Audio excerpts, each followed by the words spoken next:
letting all the participants in and just say how we know each other and how we know Logan. So people wait till people get in. Yeah.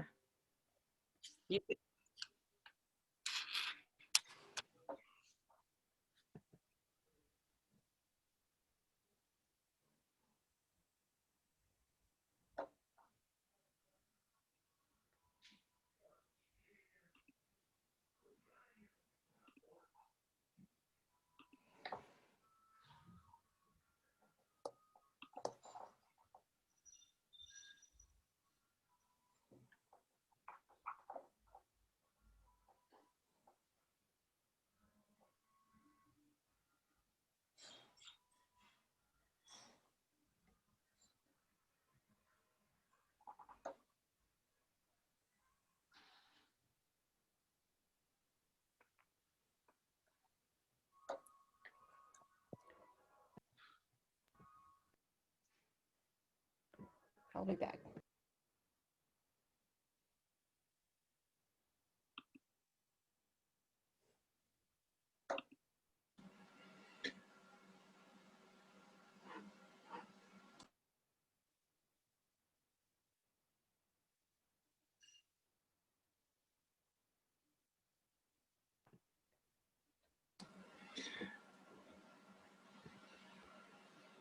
Katie, I think that will be better if you introduce yourself.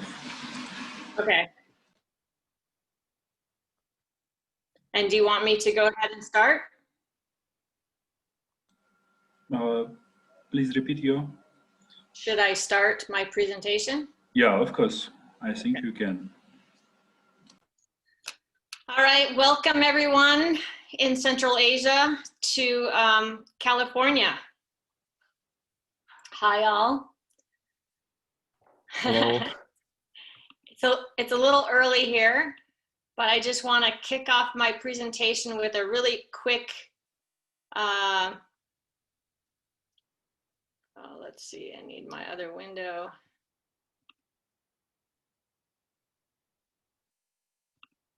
Hold on.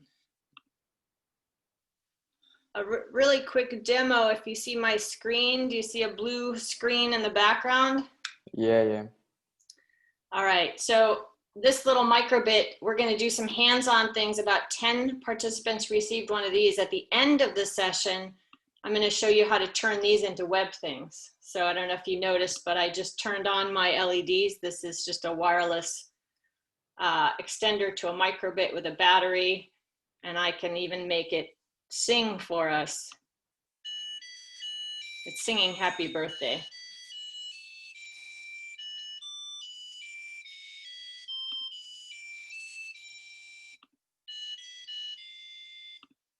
So we'll save that for the end of the presentation, but I just want to give you a heads up for the hands-on portion of the presentation. And now I'm going to move to the presentation. Okay, now do you all see my title slide? No. No? Okay, let me just stop share and share again. All right. Share this one. Okay, now you see the title slide. Yes. Okay. And hopefully you can see me too for later in the presentation. I'm going to be walking around showing you some hands-on things in my own smart home. So my name is Kathy Giori. On the call, if you have questions during my presentation, Nargiza Kolmatova is a Tech Women Fellow from Uzbekistan. And she got stuck at my house. I hosted her during this COVID crisis. She finally got back to Uzbekistan in September. But if you have questions, she can respond to them in Russian. I don't speak Russian yet, but yet. But what we're going to be talking about today is how to do IoT, smart home, privacy, technology securely, and how to program things.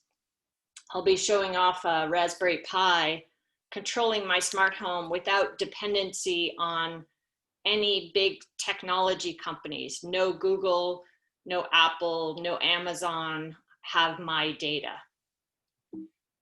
So the important thing here, when you have a smart home and you have all of this technology connected to it, it knows when your doors are opening and closing. It knows when there's motion, lights are turning on.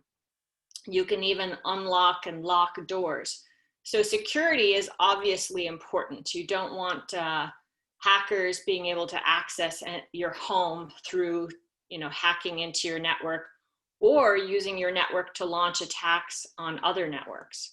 That's a problem for all consumer electronics. Then privacy is a really important one to me. I worked on this project at Mozilla, and when everybody else knows what's going on, we lose our sense of privacy. It becomes creepy. It's like somebody's always looking in your window of your home, seeing what's going on. And then another reason I think technology in the smart home has not been rapidly adopted is it's difficult to figure out what is interoperable with what. You just don't know. Can I buy a button from Samsung and use it to control an IKEA light bulb? I can do a double press, turn that off, and a press to turn that on. But when I buy these products, Samsung doesn't tell me that I can use a Samsung button to control an IKEA light. In most cases, it's difficult for the consumer to figure this out. And then lastly, overall, am I buying things that are just going to work and be a fad for a small amount of time and I'm wasting my money? Or do I have something that's going to last and I'm not dependent on some other company to make sure it keeps going? In the early days of smart home, people would buy things and then the company would go out of business or sell out to a bigger company and they would shut down the services and you were dependent on those other services. So those are the problems we face. The first, like I say, one of the most important ones to me is privacy. In the case I'm going to demonstrate today, your home is private. It's like on the left. Private smart home means your data stays in your home.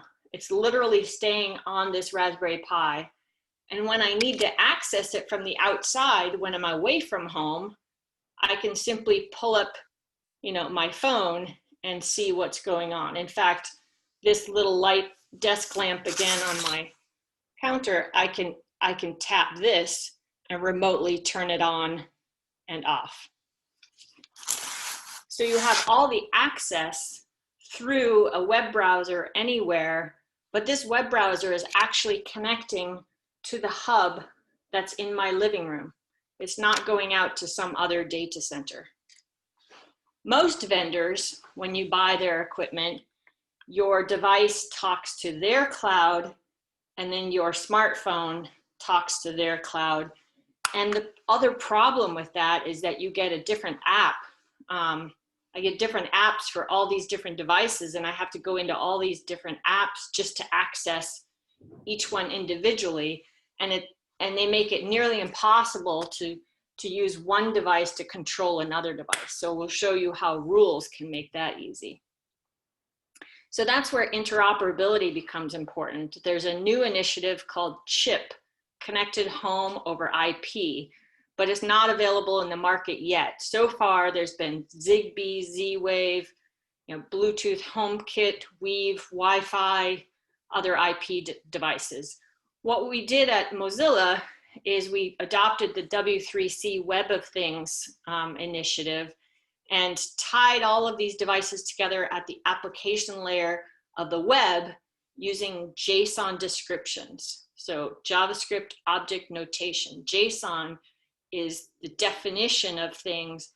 And then in order to create rules, you just match properties, actions, or events on one device to properties, actions, and events on another device, and you can create multiple inputs and outputs for rules. And that becomes very powerful. That's one of my favorite things, is creating my own rules. So again, just to review how my smart home works, I have some things I have bought, some devices I bought, some I build. It's all tied together with a gateway that stays in my home, and then I can lay it out and it's all private to me. I wrote a tutorial that I can post in the chat window that walks you through if you want to set up your own smart home. There's also a post I wrote in Make Magazine, if anybody gets that magazine. And this framework is available. There's open source libraries for using your own devices, like I said, you know, Raspberry Pis, microcontroller boards.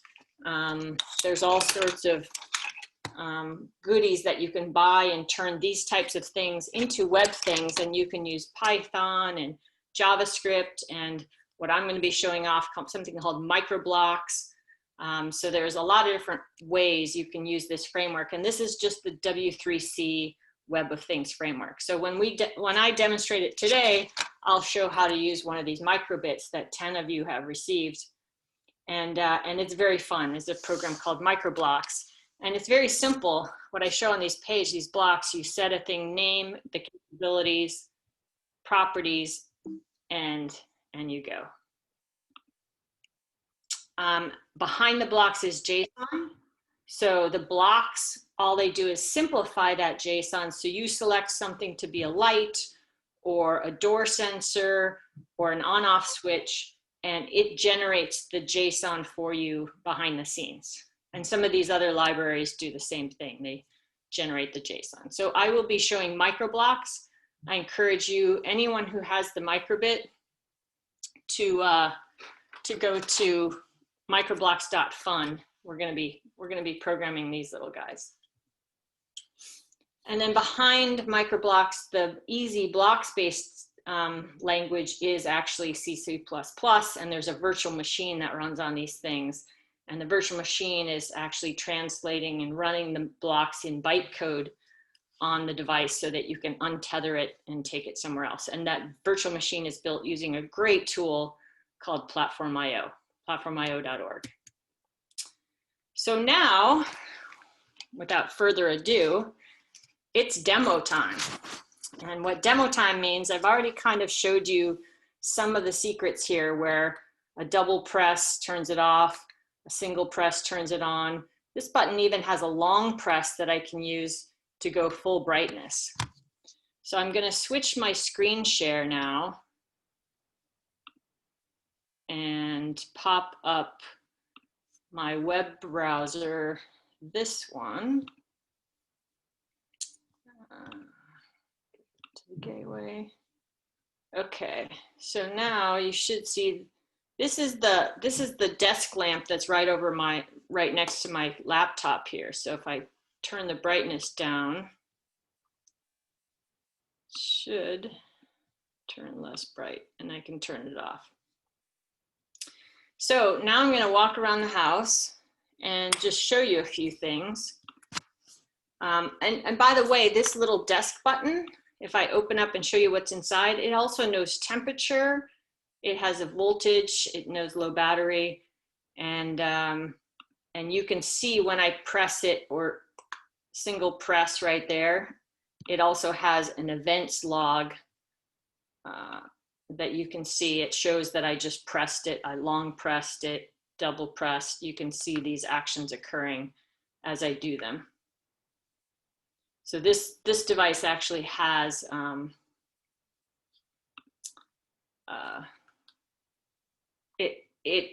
it has events, and sometimes there's delay in the network in how long it takes, but usually it's pretty quick. All right, so now, and before I walk around, I'm going to show you, I have a OnVIF camera that's out front, and if I look at a snapshot, you'll see that it's very dark out there, so it's just reflecting off the window. But we're going to go turn on a light and then take a look at it again. There's also what I said before, rules are very important. So this little desk button, the way this works is I just have a press event turn on the desk button, and a double press event turns off the desk button. You can see that these different types of properties and events here. So the double press turns it off, and then the long press turns it on. I have a Sonos music speaker that has a virtual button I can use, or an actual physical button, change the volume, turn on and off lights, turn everything on. I illuminate lights at sunset automatically and turn them off when it gets dark. Then I have some alerts like porch motion or walkway motion. I have some lights out front in the garden. I can turn different colors. I use the Google Home as a text-to-speech alert, so it gives me verbal alerts of what is happening. And I have some evening intruder and various other things. You can also see your homes spread out on a floor plan, and I can actually actuate, this lamp also from the floor plan view. And then very fun to look at is logs. So if I go back up to the top, you can see when doors are open and closed, when there's motion, see when the front door was opened. And then temperatures, as I said, all of these different buttons or battery operated devices from Samsung have temperatures in them, so I can look over a period of time what these values look like. And this particular one, the weather in Stanford, this is actually coming from the internet. And I was out of town over the weekend and the modem went down. So you see no data here. When I'm bringing data from the internet into my home, if the internet is down, that part doesn't work. But you can see that inside my home, the network locally was just fine. It was just the modem to the ISP that was down. And when I reset that, then it all came back on. So you can see again here that the tide in Redwood City, which is the level of water, also went down at the same time. But everything else went on. This is my light in the garden that goes on and off. And recently, I don't know if you've heard, we've had wildfires in California. So one of these values I'm monitoring here is the air quality index. And you can see that overnight it came down pretty low, which is nice. But the week before, you can see that it was way up here. This is the unhealthy area. Here's the internet was down, and then here now it's been nicer again. So you can bring outside data in and take action on it. I actually have a rule that if the air quality goes above 100 into the unhealthy range, and my upstairs balcony door in the bedroom is open, then it actually audio alert to tell me unhealthy air quality so that I get up and close the door. And I don't have to do anything except close the door. Oh, here I got just a browser alert that says there's an earthquake within 500 kilometers. So I go here and I open up the earthquake. This is more data coming from the outside, from the internet. And I bring it in and I say within 500 kilometers, and it tells me where it is, what time it occurred, the distance, and it's a 1.4, so a small earthquake. And I log those. And I do an audio alert when the earthquakes are very large. So now let's go have some fun and see how this all works. You can see the layout here of the stuff I have. And I'm gonna probably just start with the front entryway of the house and the front door. And, oh, actually, before we start with the front door, let's take a peek outside. There's a, oh, I should have turned the front lights on. I don't know if this is gonna work. No, hold on a second. Let's do the outside first. And we can actually look at a picture from the outside. I need to turn on one of these lights.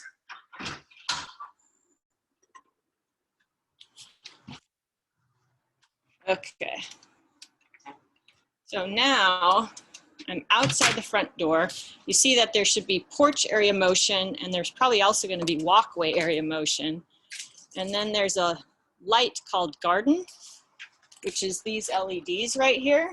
See the string of LEDs? And I added another one called oops, wrong one, porch. And those are lights that are out front here. See that string of lights. And I have buttons for each of them. In fact, there's there's Zigbee lights, but this little button here can control whether or not these lights are on or off. So, and I can actually even change their color to pink and blue, different colors, and then turn them on or off. You can see the different colors. And then this, whoops, let's drop my button. And then if I look at the snapshot, I should actually, no, it's still too dark. I'll have to go in and turn the lights on. Okay, let me turn on this set of lights.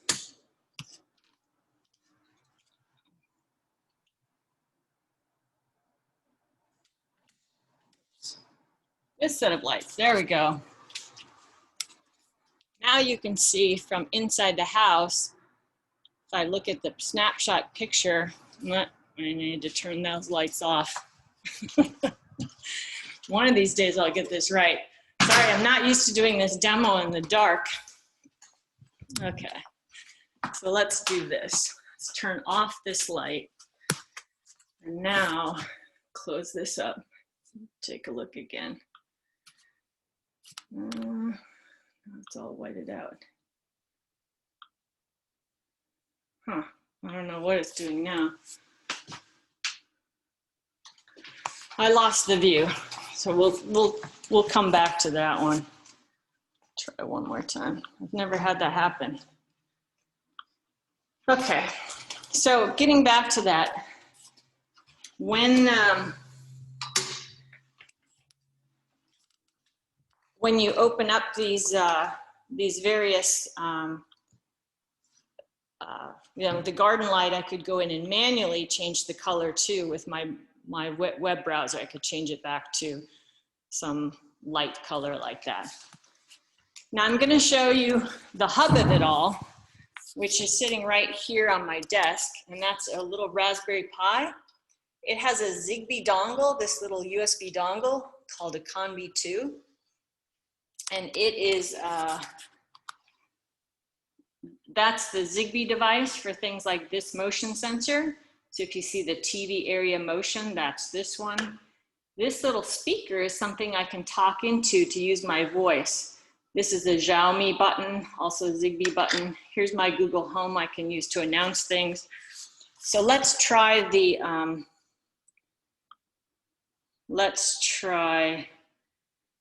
voice, which is local. It's running out on the Raspberry Pi. And I can say something like, there's a lamp or there's a desk lamp here called the study. Hey Mozilla, turn study on. And you see that turned on. And then the little lamp right here turned on. I have a button called music.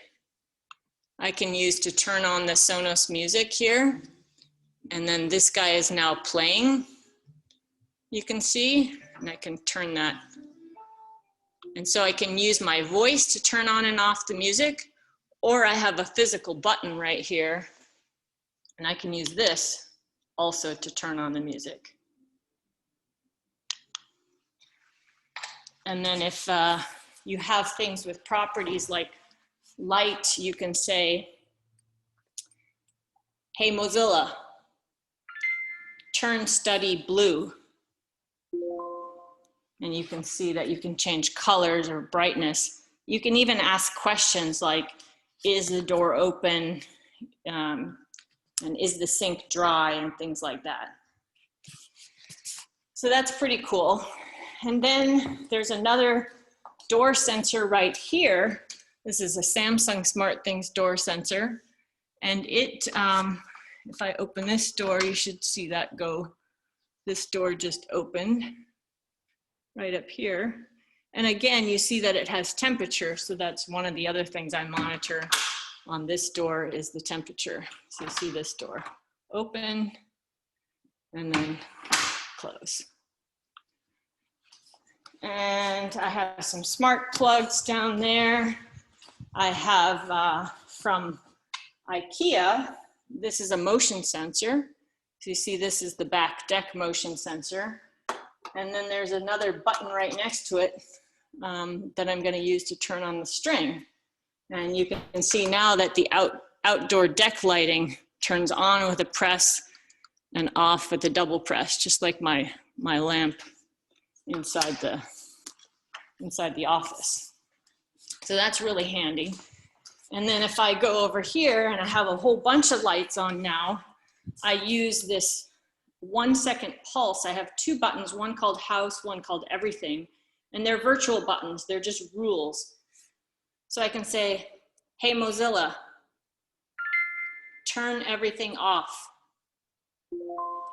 And so by just saying turn everything off, I have it tied to all of the lights, and then all the lights go off.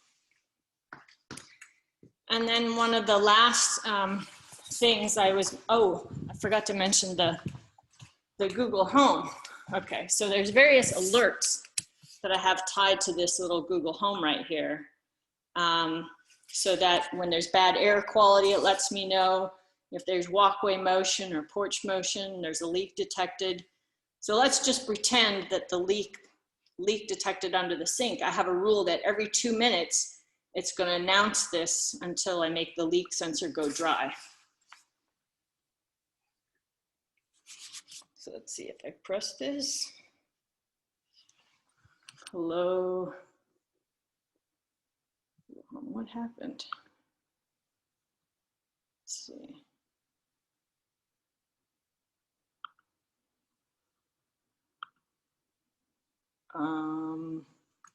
Okay, it's misbehaving. That usually works all the time. It could have gone offline. I'm not sure why. And then one of the last things again for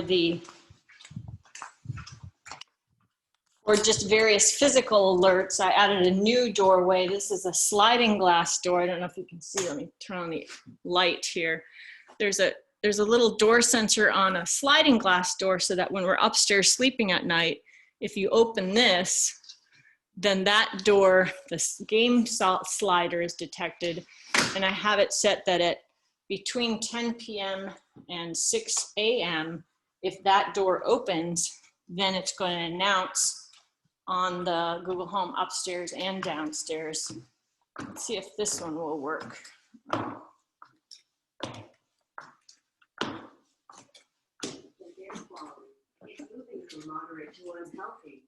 Okay, so I don't know if you heard that, but this is the little Google. By the way, the mic's off. To turn it back on, slide the switch. The little home here. And if I click one of these buttons, like intruder alert, well, no, let's not do that one. You just say bad air quality. Check air quality. It's moving from moderate to unhealthy.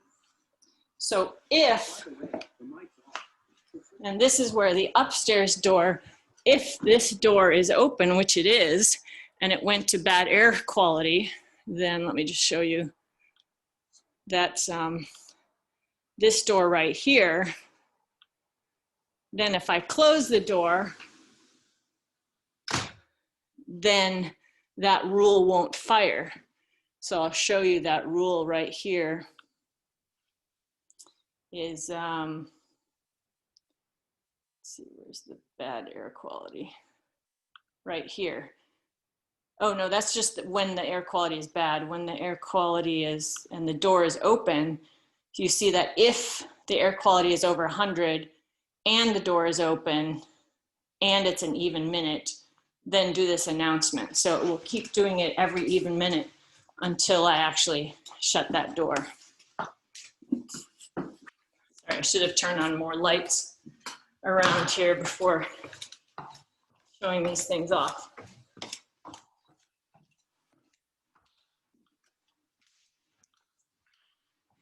And now I just want to go through some of the settings, how this all works. So the way that you can access your home remotely is there's a tunneling server, and it allows you to set up a domain and access that domain over HTTPS when you're outside the home. You set up the network. I have it on a Raspberry Pi, but it could be on your laptop. It can run on a Docker container. It has packages for various Linux distributions. The Raspberry Pi is really simple because you just load an image on the SD card and it's good to go. You can set up as many user accounts as you want to log in. And then one of the best things is add-ons. I think I'll show those last. Localization is possible. So you can see, you can set your country, your time zone, and your language. And so you can see that Russian is on this list. This is set up using the same translation tools as Mozilla Firefox. It's called a Fluent Framework Structure, and then there's Pontoon, where anyone can just provide these language translations. So Russian was one of the earliest language translations we had, but you could also do Kazakh, Uzbek, Kyrgyz, whatever, if you wanted other local languages. And then your temperatures, preferences. So that's localizations. Updates come over the air. I'm up to date. Authorizations, there's an OAuth framework so that you can set up web services securely between different web services technologies. Experiments, and then, let's see, I have to move this window a second. And then there's developer. You can enable SSH into your Raspberry Pi if you want. You can view the logs, and you can create these or deny these local authorizations. These are the web services you want to allow some other service to be able to monitor and control something, and then all the things, or just, for example, your smart appliance. You know, you want them to adjust the refrigerator or something like that. So these authorization accesses built in are really for the future when more and more things become connected. The add-ons is really the equivalent of, in my opinion, equivalent of apps for your phone. So you know, I have, this is really not actually an app, it's just a web page, but just as we have apps for our phone, you know, that's the kind of thing add-ons are. And if I go to plus down here, you see where all these add-ons are actually open source and published from the community. ActivityPub is a notifier app. So this little, oh no, it's not a notifier app. It seems like it should be labeled as one. It's a social web app. And then there are various bridges to other cloud services, devices, the calendar for fancy rules. You can control Chromecast and LG TVs and Roku, so various media servers. There's little helper add-ons like counter if you want to count the number of times the door opens and closes, or the number of times some event triggers. The date time is how I know when it's sunset or sunrise, because I put the configuration in my location. The earthquake monitor is something I use. You can have it send alerts over email. I have it send alerts to my Slack channel. It direct messages me on one of my Slack accounts. Various physical buttons that people make connections to. The Google Home text-to-speech is what I use. That's very, very cool, because you can specify the words you want it to say, and it tells you exactly what the problem is, rather than just beeps that you don't know what it means. HomeKit for all of the Apple compatible devices, Apple HomeKit compatible devices. You can't have it both ways. Apple doesn't let you have it work with their home hub and this hub, but you can go one or the other. And there's just oodles and oodles of these, and we actually have a search window coming up because there's so many of these now. This is the LG TV, but I don't have an LG TV. And you can see that the notifier apps have this little bell icon. So that goes to a chat window and messages all the way down. Tons and tons. I think Telegram is even on here, so you can have it alert you on a Telegram channel. Let me see where that is. So, Slack. There it is. So Telegram, there's a simple, and when you click on these, on the name of the person who wrote the add-on, it takes you to the actual source code. And sometimes they write up nice little, you know, information about how to use it, and sometimes they don't. In this case, this person didn't. But if I went back to, for example, Slack from Tim, and I go to the README for Slack, it says exactly what you need to do to configure it and include a webhook so that you can send yourself. So I have like my earthquake notifications and so forth. Send me that are over 5.0, send me a Slack message. Text to speech you can do on the Raspberry Pi as well, but it comes out as sort of a robotic voice. But if you don't have a Google Home, you just hook up a speaker like I have, which uses my voice. And then what I was doing when I was telling the voice control, there's two ways to do voice. One is called Voco, and it has the Snips add-ons. And this works really well. I used Snips add-ons for a long time until recently. And now the voice control I'm using, the current one is Deep Speech from Mozilla. It does the speech to text translation. I use the weather add-on. And two of the most powerful ones are toward the bottom, Zigbee and Z-Wave. So all of these battery operated devices I have, motion sensors, buttons, leak detectors, Zigbee is the one, and even the garden lights and so forth, those are all Zigbee. And so again, if you look at the inside of some of these add-ons, like weather, for example, you'll see my location is how I do it. And then I am hooking up to Open Weather Map API to pull in that data. I think it's just once every hour. And then voice control, you can actually set your wake word. So I say, hey, Mozilla, but you could say, you know, candy cane or Santa Claus. In fact, one Christmas I did use my wake word as Santa Claus, so I could say, turn on the Christmas lights. That was fun. And then virtual things, and there's just oodles and oodles of stuff. And like I say, the date time is just, you pick your time zone, you give it location, and then you can use rules with sunset and sunrise and times of the day in your rules. And how work there is Quake Monitor? So the Earthquake Monitor works, Yeah. the add-on for that uses the US Geological Survey earthquake data.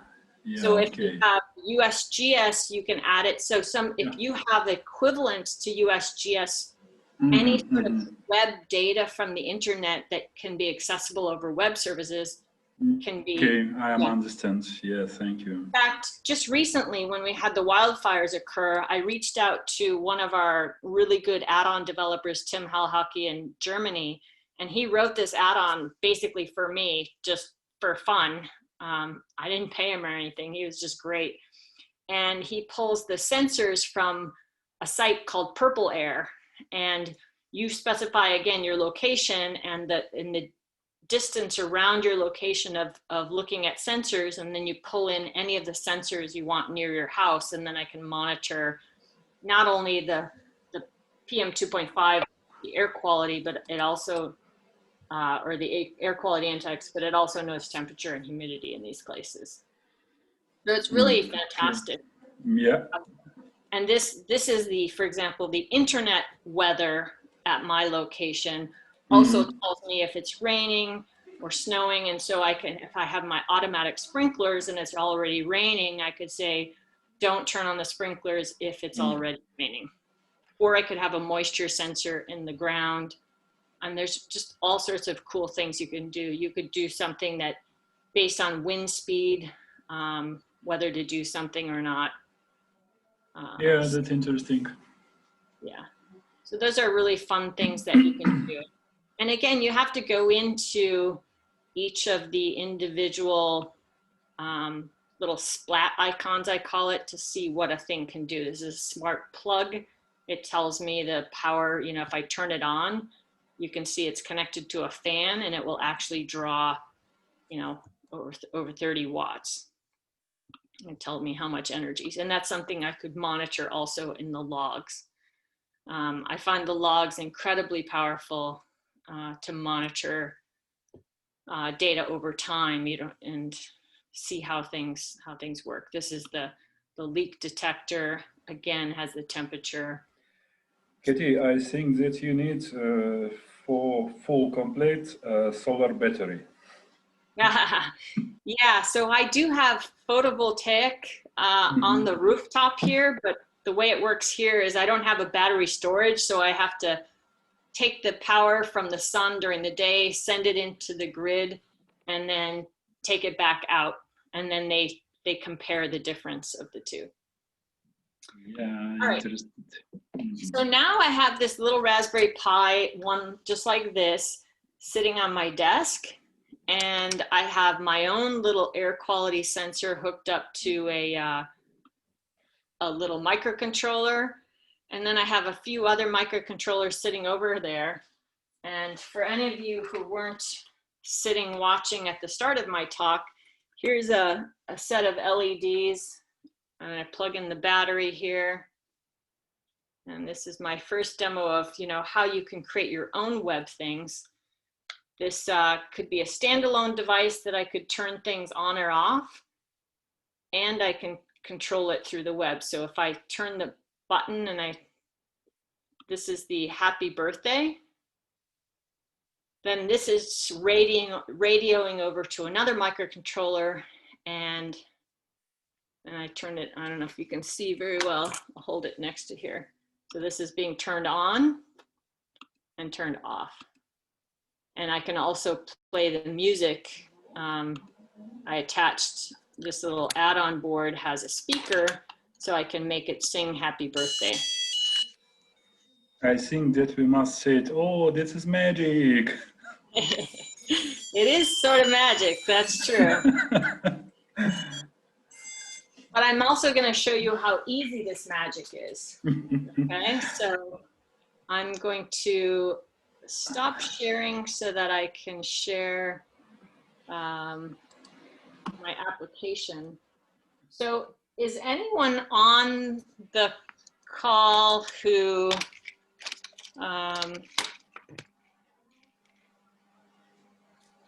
has one of these microbits, I hope? I'm going to get to some hands-on of those folks in a second, but first I just want to demonstrate how useful this is.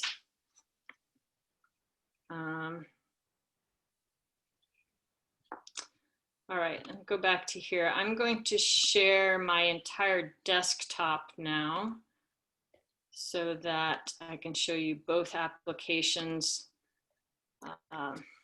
Yes, there are a few questions. Sorry for interrupting you. Before you go, maybe you can. Yeah, before I go into Microblocks, sure. Yeah. So the first question is, which model of Raspberry Pi would you suggest to buy? I had a problem with Wi-Fi on Raspberry Pi 3B Plus. What are you using as a hub? So that's the first question. And the second question is, I'm just wondering, what is the overall price for all of these devices? I guess that's a yeah. I think the second question is the more important. So the Raspberry Pi, I usually use the 3 or 4. My current gateway uses the 4 because the deep speech-based voice control really requires the Raspberry Pi 4. So that particular add-on needs the number crunching speed of the Raspberry Pi 4. But before then, I used the Raspberry Pi 3 in my home. And I've even, for demos at workshops, I've used the Raspberry Pi Zero wireless. So all the Raspberry Pis are supported. It's just that the Raspberry Pi is a web server, And if you don't like slow web pages, then you should use at least a 3 or 4, because the lower power and the lesser quality the hardware, in other words, the earlier Raspberry Pis, the slower your page will load. And so when I have a lot of things and my logs fill up with data, it takes a long time for that page to load because the Raspberry Pi is trying to crunch out that data.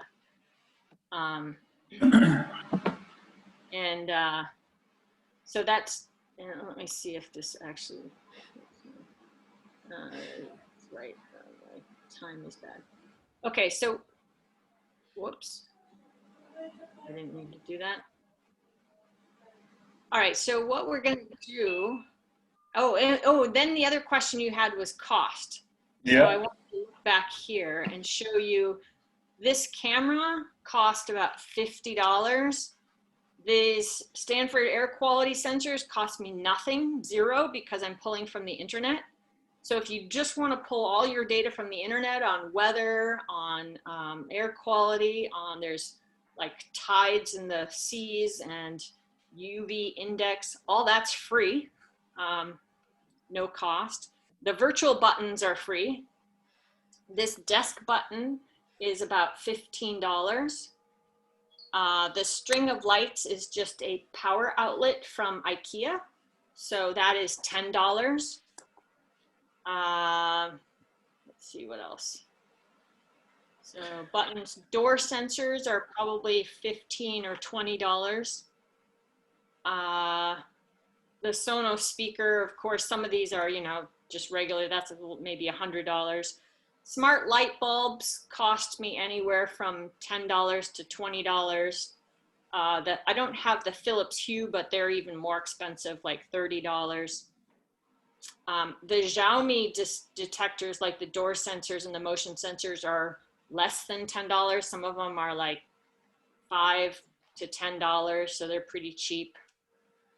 Smart plugs, Wi-Fi ones from TP-Link are probably $10 or $15. Let's see, the little remote buttons and remote IKEA Try It. I think that you not evaluate the works, the montage works. Yeah?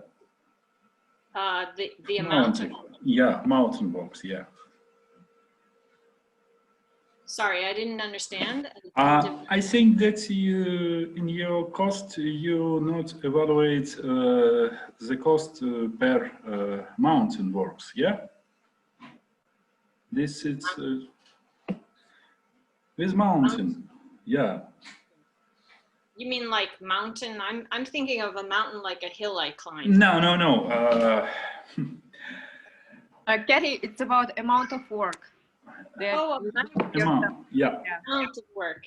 Yeah, it's a mountain of work. No, it's not that difficult. Let me see if I can show you over here. So what happens when you have these devices, the amount of work is really just adding them to your network is usually the biggest amount of work. So I think this was going to be, I forget what it was, but I can do a simple thing. And with Microblocks, it's really nice. I can choose what's called open from board. And then it says to plug in the board, and then I can plug it in and actually see what code I have on the board. Let's see, this might have been, oh yeah, this is a motion sensor, I can tell. So this, I plug in this little microbit, and it has a sound speaker here, and then it has a string of LEDs, and it's opening the code that I wrote on the board earlier for the demo, so I can see, so you can see what it looks like. Taking a little while to load. And so the amount of work is really what happens in the amount is this little plus sign on the scan for the devices. When you plug in a new device, it's going to scan your network and look for things. And once you find them, you simply add them to your network.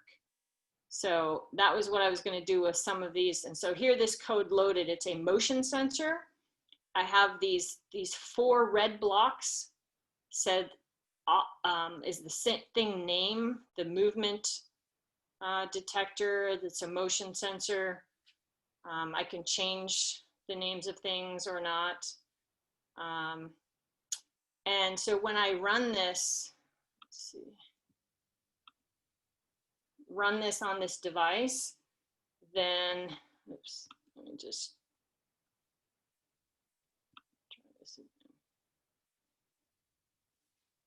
Index range.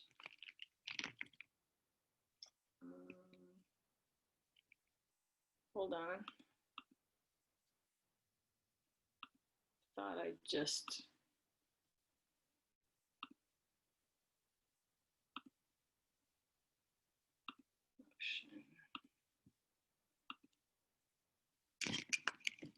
So the amount of work is really related whether you buy your tools or you build them. And when you build them, here's the updated one I had made.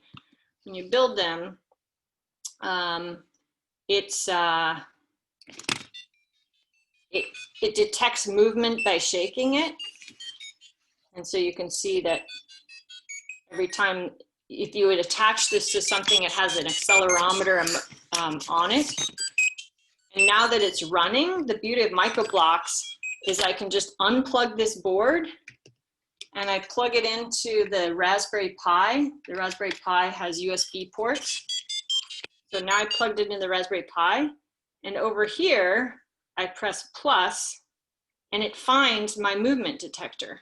So all I do is save it and done. So this would be if I bought something like this, I just plug it in and I activate it in its pairing mode and I pair with it. And then once I've paired with it, it works. So again, now I have this movement detector. If I shake it, you can see that motion's detected. And because it's based on the accelerometer, that's what it looks like. I made another one based on a Wi-Fi device. This Wi-Fi device is, it's called an M5 stack. It's made by M5 stack. It's got an ESP32 in it, and I turn it on, and it's gonna connect to the Wi-Fi network, and I have it programmed to tell me its IP address, which I think was, did you see that? I think it was 216. So it's got a little bit different way of finding it. It's not doing the MDNS, and I actually have to plug in the IP address, 192.168.8.216. I think that's what it was. I didn't find that. Let me just turn it on again and pay attention to the IP address this time. Yeah, I think that you Where was it? incorrect IP Yeah, it is. address. It is 216. I don't know why I didn't see that. 192. Yeah, this is correct. Ah, there we go. So I just typed it in wrong. So now done. So now if this motion sensor detects motion once it gets ready here, now you can see it also is a motion sensor, but it's detecting from this little PIR here. And you can see I have it just randomly showing colored lights when it's in motion. But when it's facing away, if I put it behind my laptop and I'm calm, then the motion goes out. Now I can tell you how simple the rules are. So you said the amount of work, it's actually super fun to set up these rules. So now I have this new motion sensor and I say, and in fact, let's try both motion sensors. Let's say if this one has motion or that one has motion, then turn on my hello LED. And I don't want movement on both, I want movement on or. So any motion, turn on LED. Oops, I can't spell, but it doesn't matter how it's spelled. So now we have any motion that's supposed to say turn on the LED. So now if I do this one's motion, you see that the LED turned on. This stuff and switch button are equivalent to my virtual on-off 1 second pulse. So if I already have a stuff rule that says if I turn stuff off, it turns off my lights. Now if I do this motion, right here, then also the hello LED. So you see that it's actually fairly simple and fun to turn on these types of rules. This LED happens to be, it's on a very short USB cable, but it's just that's just an ESP32 equivalent to one of these little microcontrollers here. So what I really like to see about this is the privacy of all the data being on the Raspberry Pi gateway, and the ability of kids and learners, students, and adults like myself to program these microcontrollers. We can create our own IoT experiences, and we can mix and match them actually with the commercial things. I can run them all on the same network. And so I just hooked up a couple of motion sensor movement detectors. Let's grab this one, tiny little ESP32, it's called an M5 Atom, and I've hooked up a speaker to it because it doesn't have an internal speaker.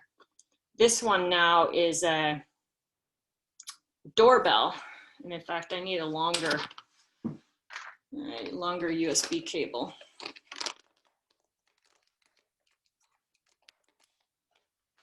Okay, so I'm going to take just a battery here and hook this thing up to power. And this one only has an LED display, so I have to look at the display and see what its IP address is. It's going to scroll for me. It's 192.168.8.207. So this one is 207. And again, with fully qualified domain names, it would just find it for you. 192.168.8.207. Submit, and it finds this doorbell, and I've saved it as capability push button. So now, when this thing is online, it has no other properties. It's just an event because all this device has is one button. And so it's doing the sound through this, and the first few times it does it, sometimes it doesn't activate it right away. Let me try this again. It's usually a browser cache issue. Let me try to refresh this.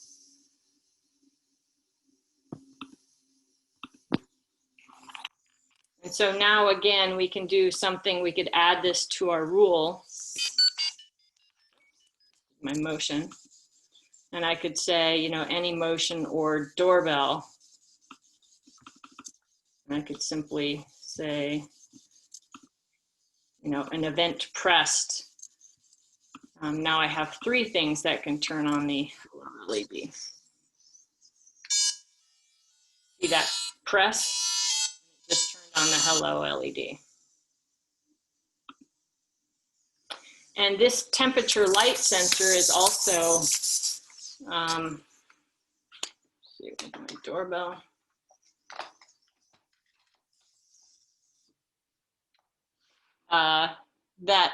It's not very far. It's, if I turn on this desk lamp, you can see the temperature light sensor right here.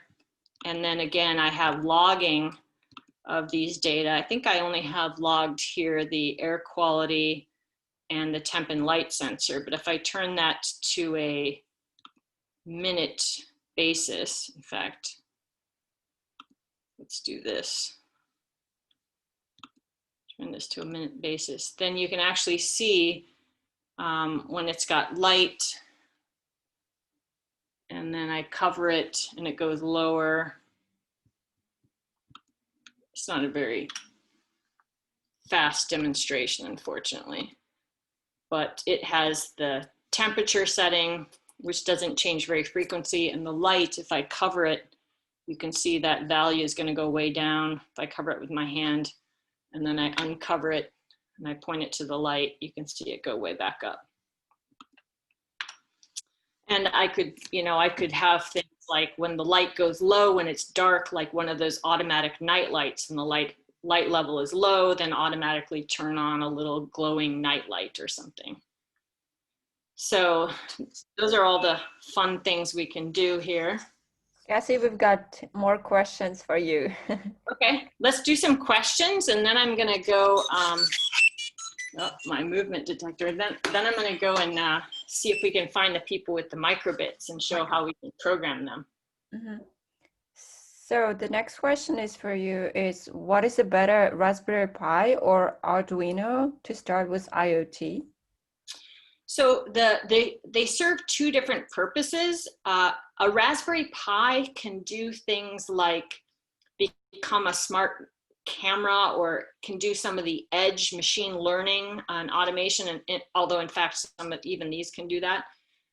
But an Arduino as a microcontroller, it's only going to be a thing. It's going to be like one of these things on my web browser.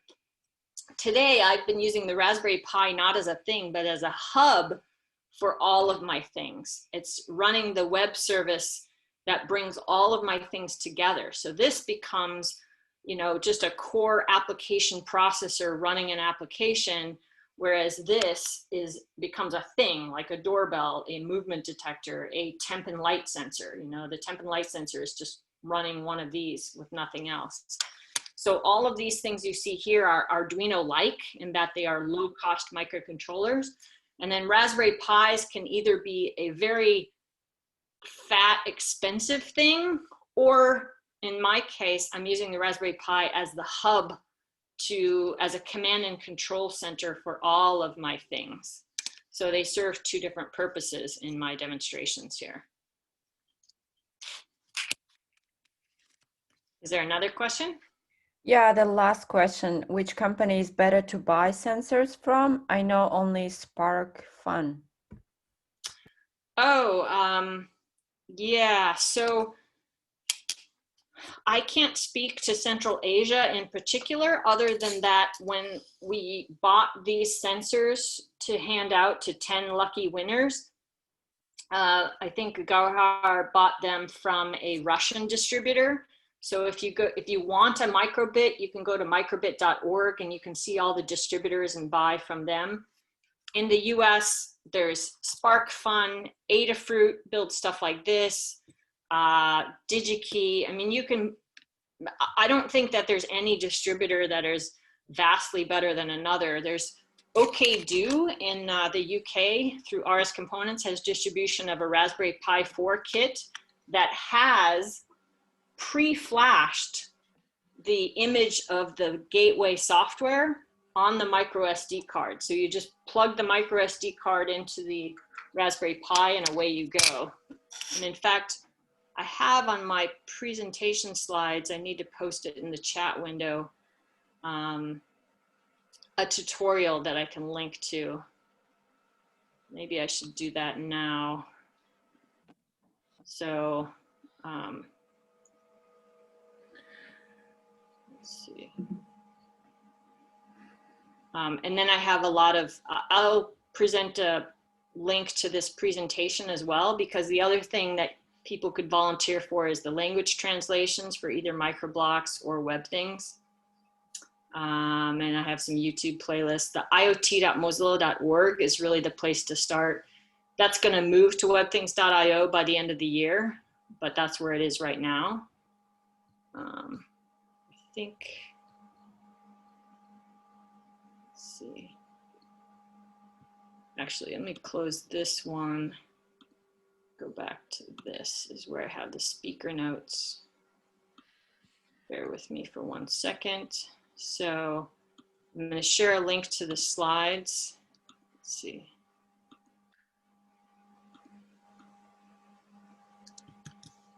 On the chat window. That's not what I want. I'll get the Katie, I want to ask our audience, how many winners we have here? Like, вы можете написать плюсик в чате, да, сколько наших победителей.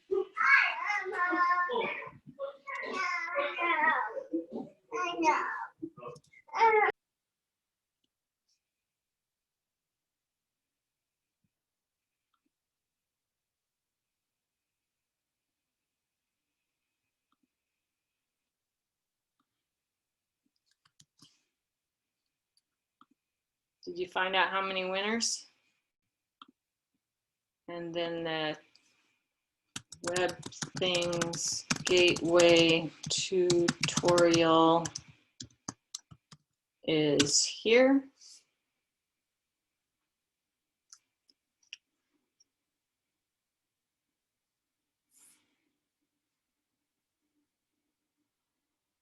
Okay, so do we have some hands-on winners on the call of the microbit?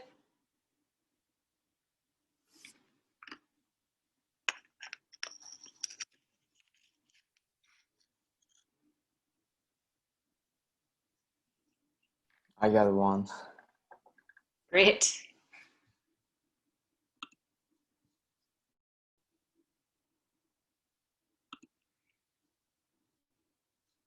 Because what I was going to do next is jump over to another presentation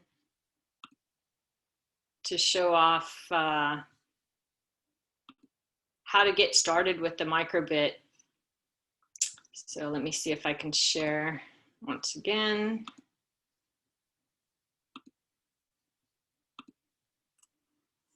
So if you see the microbit presentation, we're going to learn how to control one of these little microbit microcontrollers.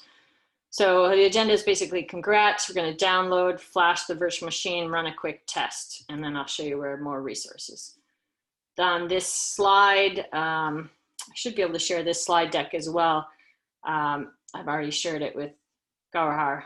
There's an article on Make Magazine that shows you can program a whole bunch of different microcontrollers, as I've demonstrated here today, with Microblocks that we're going to be using here today. The microbit at a glance has a 5x5 LED array, 2 buttons, pins to connect things, built-in accelerometer, battery reset button, fun stuff going on. And so, for starters, just to practice for what I call chatterfall on Zoom, is if you open the chat window and you enter the name of an awesome place that I should visit, enter it, but don't hit return until I say go. So open your chat, tell me a cool place anywhere in Kazakhstan or Central Asia. This is just a practice one. And then I wish it would show me the chat window.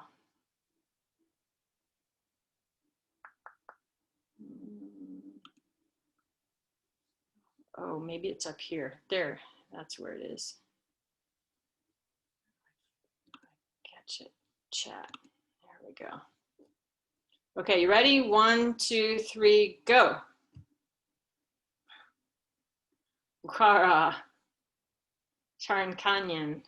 Okay, we have a couple of suggestions, but this is just an example. Now, the next thing I want to do on the chat window is what is your OS computer? Because this is going to depend on how hard or easy it is to install Microblocks for this. And maybe you want to install it in a browser. But so go ahead and type in your OS, and then I'll say go. I see a Mac OS. That's pretty straightforward. Any other?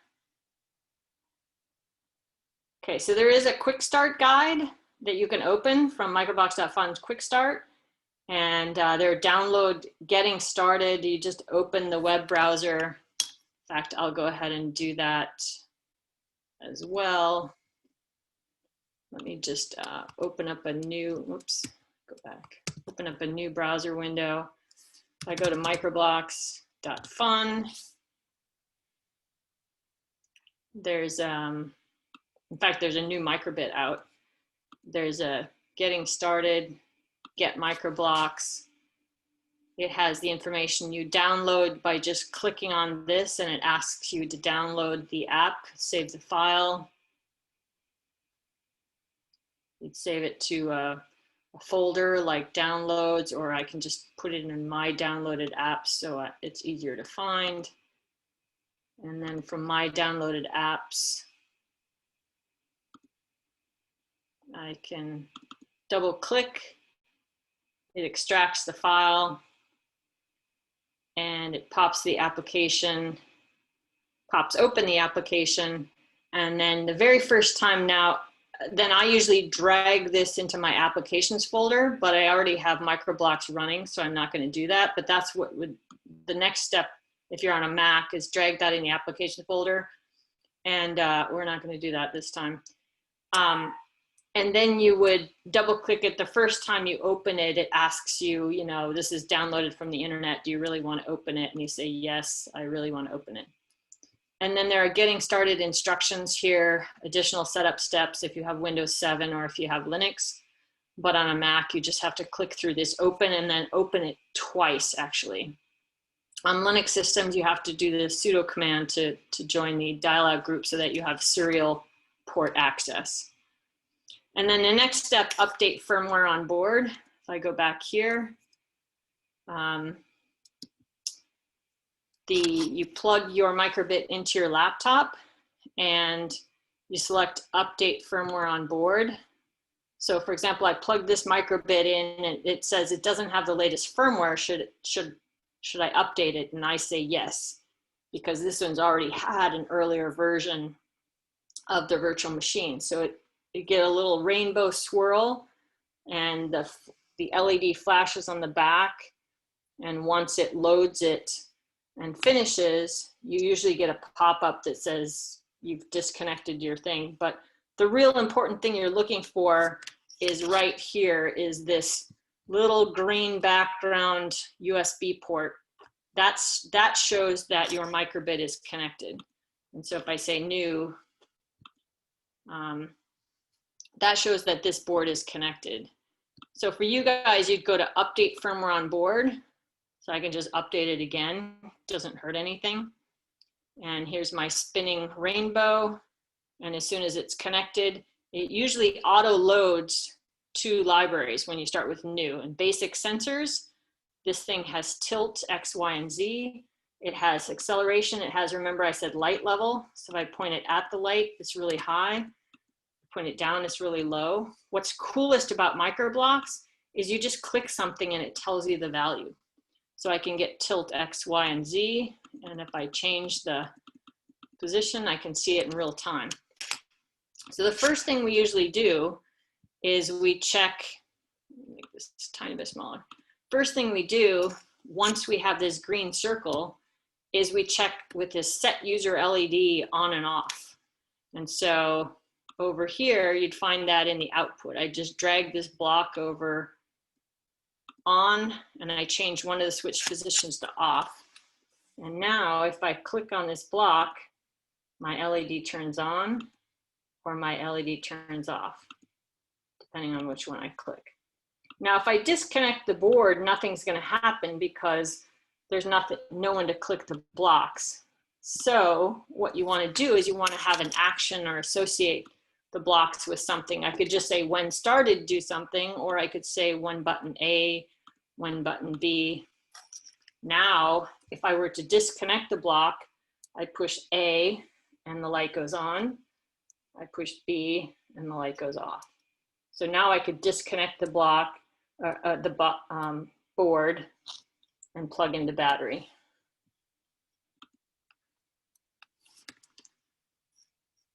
All right. And now, what else? So that was our quick test. And then I just wanted to mention that all these activity cards are online, so you can access all sorts of fun examples that you can do with this. And now, rather than say thank you right now, let's just go back and play. So I just want to know, did anyone get to the green LED working? Did anyone get that far? By chance? Yep. Oh, that's awesome. I mean, that's terrific if you got that far. Because then if you got that far, then you're ready for, now you're ready for some fun things like plotting. I got to show you one of the coolest things you can do. As you know, you can see the value of something, and there's two blocks that you can see it with. One is the say block. I'll just show you say button A, and so forever it's going to say whatever, you know, if I push button A, it's true. If I unpress it, it's false. You can see how value that say block is. And you see the highlight occurred when I clicked on the whole block. But there's an even more fun one called graph. And I can graph one of my sensor values. For example, let's say light level. And if I put this up here, and I highlight that, now what happens? Now you see that my light level is kind of high. So I'm actually going to clear that and use a little math. And let's divide that by, let's divide that by 4. Plot that. Now you can see the light level when I go closer to the light and when I cover it with my hand. So you can see the value of things in real time.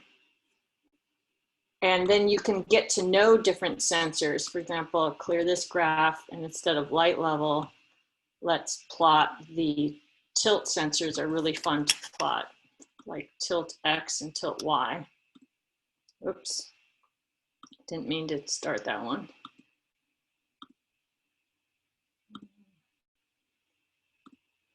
Yep. Can't get this button, there we go.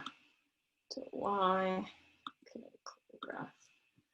Now, if I hold this and I turn this on, you can see that I'm tilting the X value when I do this rotation, and I would tilt the Y value when I do this position. And so you can get to know the sensors and actuate events based on different things. So now you can create a turn signal for your bicycle based on the tilt position. So play around with the graph and the say functions, because those are pretty fun. The other important thing is what's called libraries. So the libraries, for example, if I grab the scrolling library and I open it up, you get to see a little information about it. Now I can pull some, you know, let's do some text, and I say hi, or I can just say go viral. And all I have to do is click on the block. It says go viral. So you can see how handy these libraries are for getting stuff done. You can scroll text, you could scroll numbers, so you could scroll, you know, the temperature. Let's see what temperature in degrees Celsius. It's only 16. And all sorts of fun stuff like that. And that's how I scrolled like the IP address when I make web things that are Wi-Fi based. And then the last thing is examples. If I want to open an example, the examples that are built into the application here, just things like blink and free fall logger and logging data. There's a bunch of examples. Music is a ton of fun when you have music connected. And I can show you the very easiest way to add music to one of these microbits is you take one of these cheap headsets and you put the stem of the headset into the ground pin, and you wrap a paper clip from the top over to pin 0. And now this actually plays music. The brand new version 2 microbits have music. The other way to play music is to buy one of these extenders that has a piezo, or to use you know, a piezo like my doorbell here. So you can do a lot of things to attach. But the web of things, if you look in here, this is where you have examples that work automatically. So if I grab this and I want to turn it into a heart rate or button or ambulance, I grab this and I open it, and it will open the example. And all I have to do is press start and it will go. And so now this is a fake heart rate because I'm going to do button presses to make the heart rate go up and down. But if I took out the button press part and I put in a sensor, then I could actually have a heart rate sensor attached to the microbit, and it could be sensing my temperature, sensing my heart rate. And when I push, there's a little comment down here about the heart rate. Let me get this chat window out of the way. Right now is 60. If I press the button, it goes down or it goes up.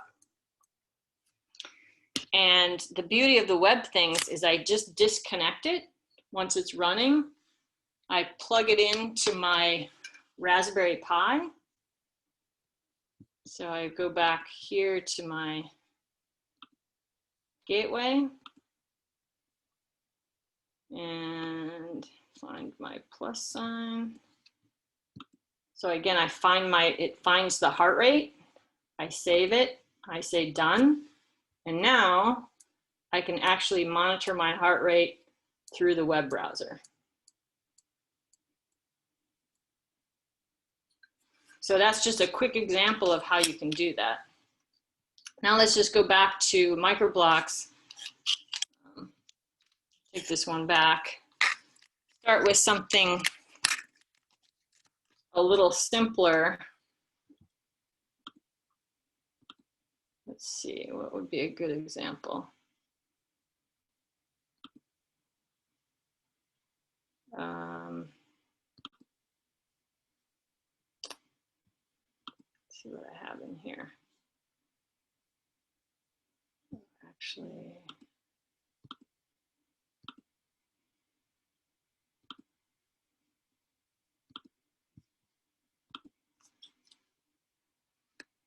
see if glitter. This is kind of fun. It's just called Magic Glitter, and it just randomly, based on the tilt sensor, does more or less LEDs on the display. But let's just start with something new, just to get you going. I'm not doing a full-blown tutorial, but just to get you going, if everyone has this loaded, you can grab the LED display block and just make a happy face. And then, is everyone able to do that part of it? Because if you are, then let's do a when button A. We're going to create a little animation. So you could do when button A is pressed, do a happy face, and when button B is pressed, you can clear the display. And then now it allows you to use the button presses. And then instead of just a simple happy face, let's do some sort of animation where we have a, let's see, I think for the 1.0 release, I made a little,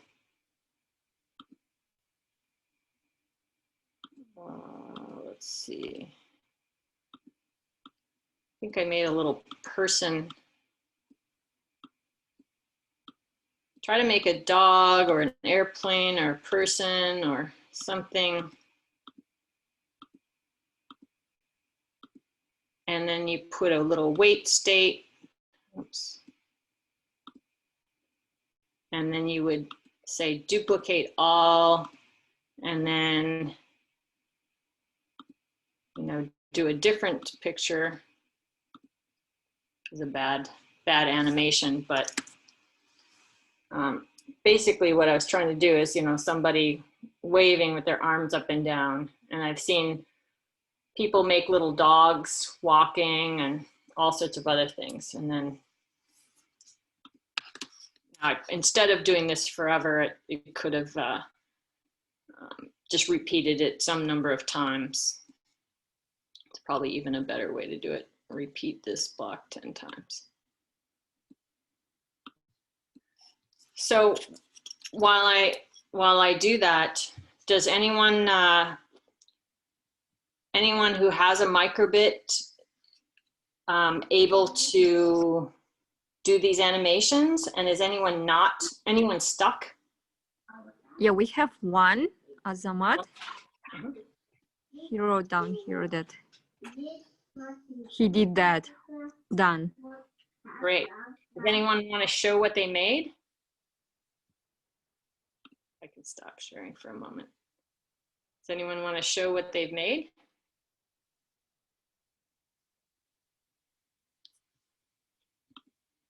No? Азамат, не хотите поделиться с нами?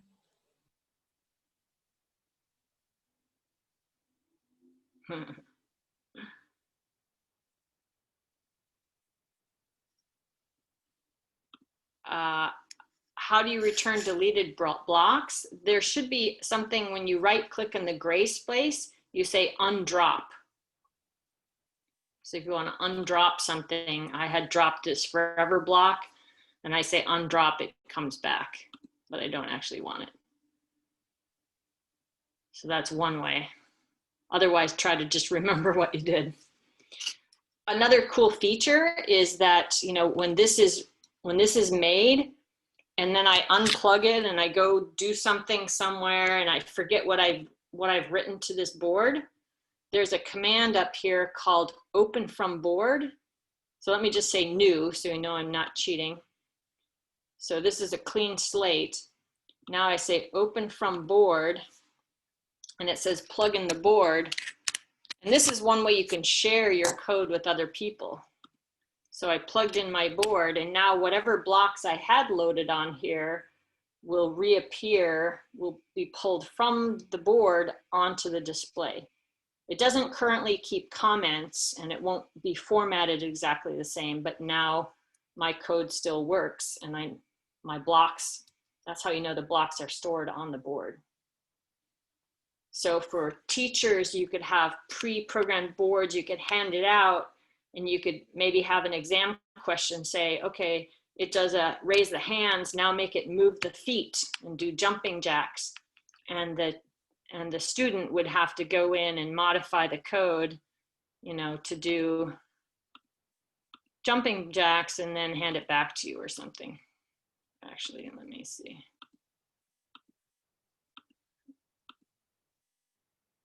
Something like, oops. Something like this. I don't know. Anyway, so now it's doing jumping jacks. And then they could hand it back to you and you could check what they did.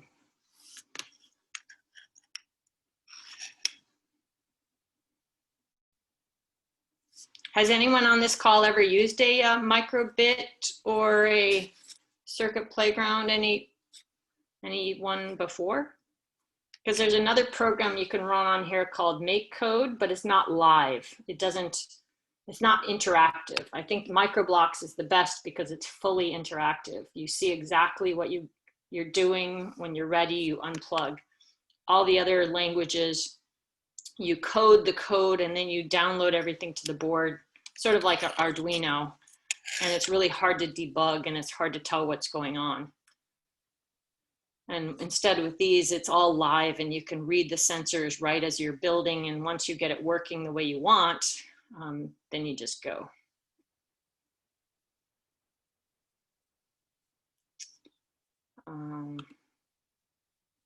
So any other questions on the gateway or Microblocks?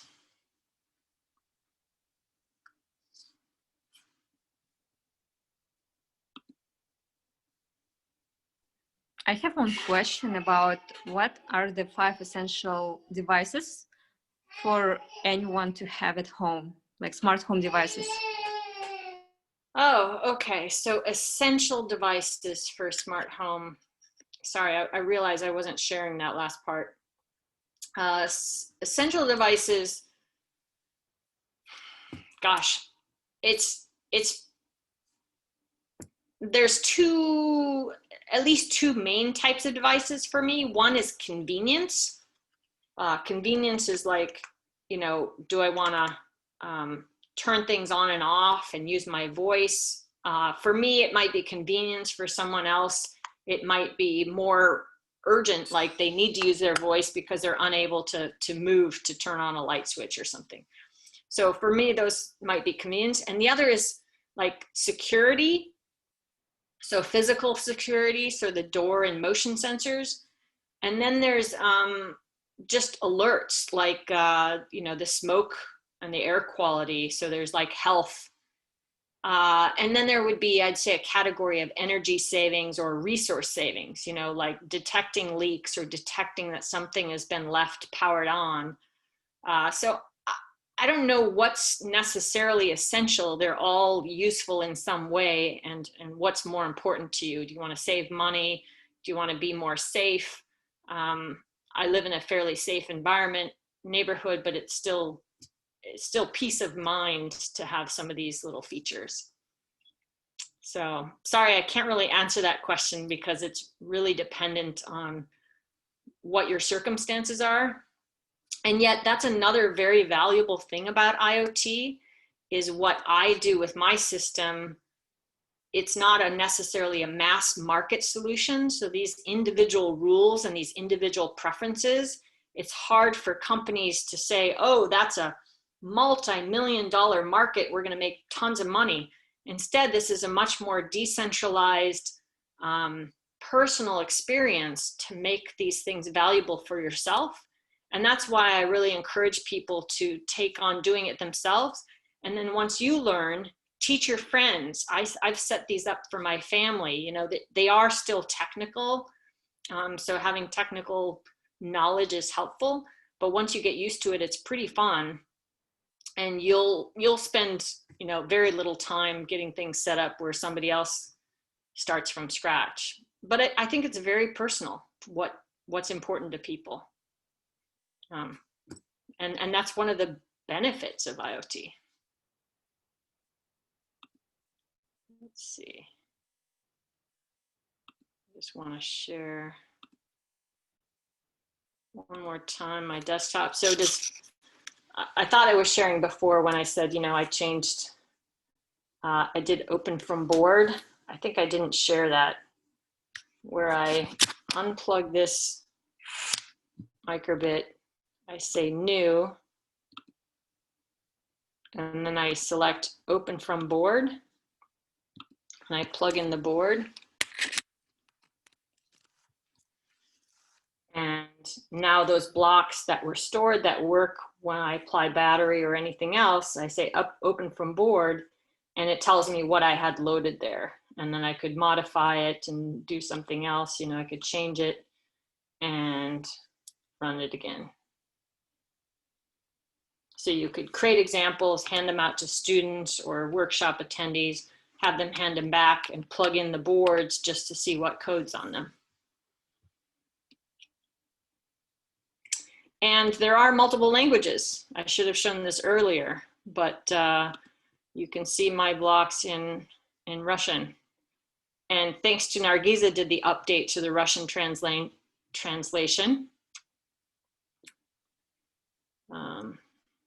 So I can sort of tell what some of the blocks are.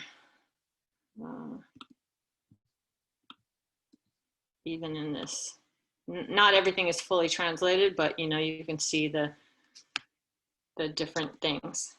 And I probably should have shown you also that you can create your own blocks. So if you want to create your own definition, you can say, you know, jumper, and this is your own block's definition. And then I could put this down here. And then I just say when A pressed jumper. So it's very functional. You can keep it clean and simple. And the same code still works. Oh, I gotta press the button. And there are lists and string functions. I wrote an example called radio texting. You can send text messages between two of these. There are variables. You know, I could create any number of variables for web things. You always want to have variables. There's all the math and logic functions, all the control functions, all of the just basic pins, you know, connecting to analog or digital pins, whether they're read or write. And there's also like tell you how many digital and analog pins there are. There's the, you know, show me what board type this is. There's a timer for number of seconds. This again is the, you know, button A pressed or not pressed. And then the outputs of the SEA block and the grapho block.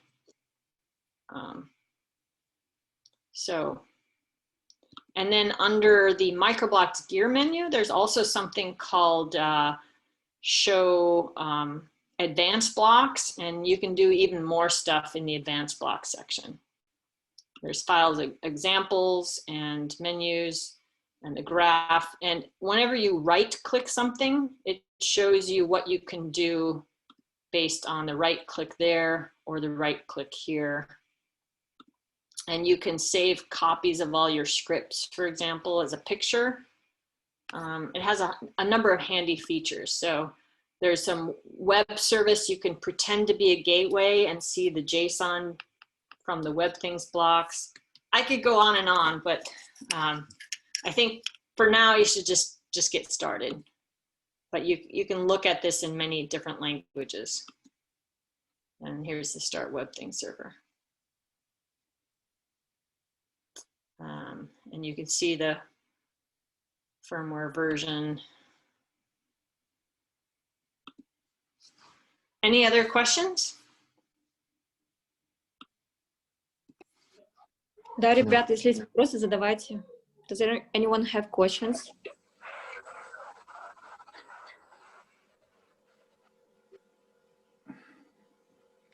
I have no question.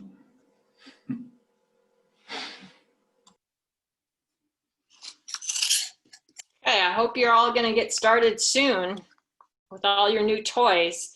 And then once you play with your toys, you got to show everybody else, right? Nargis is going to start hosting workshops soon. And anyone else that wants to host workshops, let me know and I'll try to get you some hardware. Thank you, Katie, for your time and interesting workshop. Sorry for not introducing you. I have so bad noise in my background, like my kids. So we are very happy to host you as a Go Viral keynote speaker and with your great workshop. Thank you so much. If someone have question how they can connect with you, I think Sunat is very experienced because he had some good questions. Yeah, you know, I will, I think I sent to you some of the links and I put some of them in the chat window here. If you have questions, my email is also in those documents. It's just, I'll write it right here, kathy.giori@gmail.com. So that's my email. I loaded the Telegram chat window here, so I should have the Go Viral chat. Looks like I have it. Great, thank you. You So really want to start with these things, with these devices. Yeah. So it's really fun. Find documentation, look to me, and then again, there's links into the communications forums for the IoT gateway stuff. There's a really active audience of developers working on the IoT projects for the gateway side, and then Microblocks. I'm actively engaging an ambassador program. So if you really do want to teach others and get interested in this, we can hook you up with that program. And Nargiza is an ambassador already for Central Asia. So we welcome more people.